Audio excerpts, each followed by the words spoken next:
Semoga yang subscribe diberikan rezeki melimpah dari arah tak disangka-sangka. Dan yang like komen, dimudahkan jalannya menuju surga di hari akhir nanti. Sihir merupakan perbuatan seseorang untuk mencelakakan orang lain dengan meminta pertolongan setan. Praktik sihir sudah berlangsung ribuan tahun yang lalu, yang biasanya dilakukan karena kebencian dan sakit hati. Begitupun gangguan jin ataupun setan, pasti selalu ada saja setan dan jin yang mengganggu manusia. Lalu apa saja yang harus dilakukan supaya terhindar dari keburukan jin, setan, dan juga sihir? Sebelum saya melanjutkan, alangkah baiknya pemirsa sekalian subscribe terlebih dahulu dan silakan tinggalkan like serta komen yang positif. Silakan juga tuliskan hajat pemirsa sekalian di kolom komentar. Semoga semakin banyak yang mengaminkan, maka harapan pemirsa akan cepat terkabul. Bismillahirrohmanirrohim. Dalam Al-Quran ada ayat yang paling agung. Barang siapa yang membacanya sehabis sholat fardu, maka tidak ada yang menghalanginya untuk masuk surga kecuali kematian. Siapa yang membacanya ketika hendak tidur, setan tidak akan sanggup mendekatinya sampai waktu pagi. Barang siapa yang membacanya ketika keluar rumah, maka dia tidak akan diganggu oleh setan.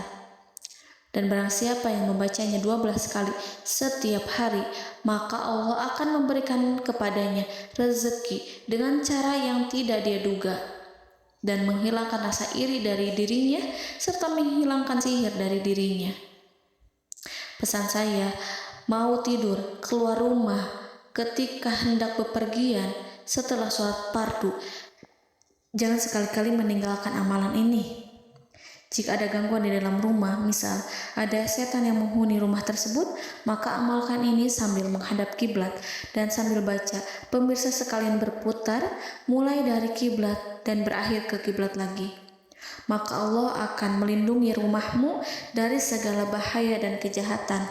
Begitu dahsyatnya, sampai-sampai Rasulullah pernah berkata, tidak dibaca ayat itu dalam rumah yang ada setannya, kecuali setan pasti pergi dari rumah itu. Bahkan ada riwayat yang menyebutkan saat diturunkannya kepada Nabi Muhammad, beribu-ribu malaikat mengiringinya karena kemuliaan dan kebesarannya. Seluruh berhala yang ada di bumi berjatuhan, mahkota para pembesar berjatuhan, para penguasa menjatuhkan wajahnya, para setan berlarian, dan para malaikat bersujud mengiringinya. Namun, sebelum melakukan amalan ini, sebaiknya pemirsa sekalian menjaga hal-hal berikut. Pertama, menjaga sholat berjamaah. Kedua, tidak mendengarkan nyanyian-nyanyian ataupun musik.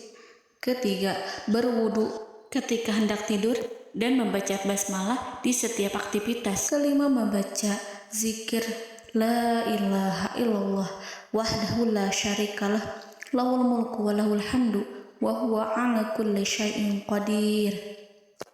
Baca zikir tersebut 100 kali setiap hari. Barang siapa yang membaca zikir ini 100 kali setiap hari, maka setan tak akan sanggup mendekatinya dan tak sanggup mengganggunya selama seharian.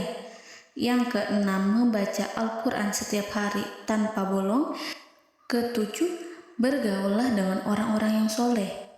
Dan inilah ayat yang tadi dibahas yang bisa menghilangkan sihir dalam tubuh, yaitu ayat kursi, ayat yang tertera dalam surat Al-Baqarah ayat 255. Bismillahirrahmanirrahim.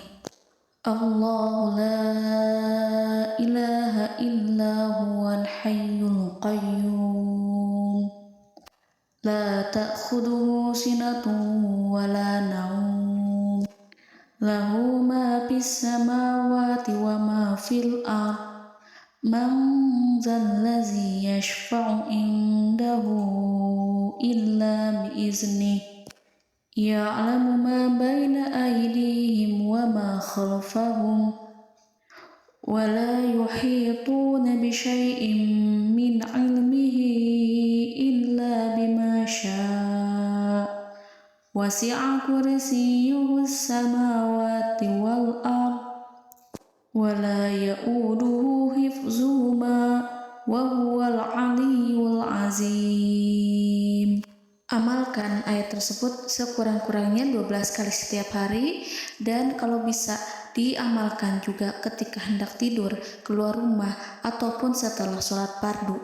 Jangan sampai sekali-kali meninggalkan amalan ini. Dan ada juga amalan yang paling ditakuti jin dan setan yang bisa mengusir jin baik dalam tubuh maupun yang ada di sekitar kita. Bahkan saking ampuhnya, malaikat Jibril langsung mengajarkannya kepada Nabi Muhammad SAW. Sebagaimana dikisahkan oleh Ibnu Mas'ud, pada suatu malam Nabi Muhammad SAW didatangi oleh jin Ifrit yang membawa obor api. Obor tersebut digunakan jin Ifrit untuk menyerang Nabi Muhammad SAW. Dan pada saat itu Nabi pun membaca ayat Al-Quran. Namun tidak ada reaksi apapun kecuali jin itu semakin mendekat, sehingga Jibril menawarkan kepada Nabi Muhammad, dan Jibril pun berkata, "Maukah engkau aku ajarkan beberapa kalimat yang jika engkau membacanya maka ia akan jatuh tersungkur?" Maka Jibril pun mengajarkan ini. Bismillahirrahmanirrahim. A'udzu biwajhillahil karim wa bikalimatillahi tammati allati la yujawizuhunna barru wala fajirun min syarri ma yanzilu minas sama' wa min syarri ma ya'ruju fiha wa min syarri ma zara'a fil ardh min syarri ma yakhruju minha wa min syarri fitanil laili wan nahar wa min syarri tawarikil lail wa min syarri kulli tarikin illa tarikan yatruku bi khairin ya Rahman. Yang artinya, aku berlindung dengan zat Allah yang maha mulia, dengan kalimat-kalimatnya yang sempurna, yang tidak ada orang baik dan juga orang durhaka yang melampauinya, dari keburukan yang turun dari langit dan keburukan apapun yang naik ke langit, dari keburukan apa saja yang masuk ke bumi dan keburukan apa saja yang keluar dari bumi, dan keburukan fitnah-fitnah siang dan malam, dari keburukan petaka-petaka malam, dari keburukan setiap petaka yang datang, kecuali petaka yang datang membawa kebaikan. Wahai Zat yang Maha Penyayang. Itu dia yang bisa saya sampaikan. Semoga informasi tadi membawa manfaat, keberkahan, dan kebaikan untuk kita semua. Wallahu a'lam bishawab.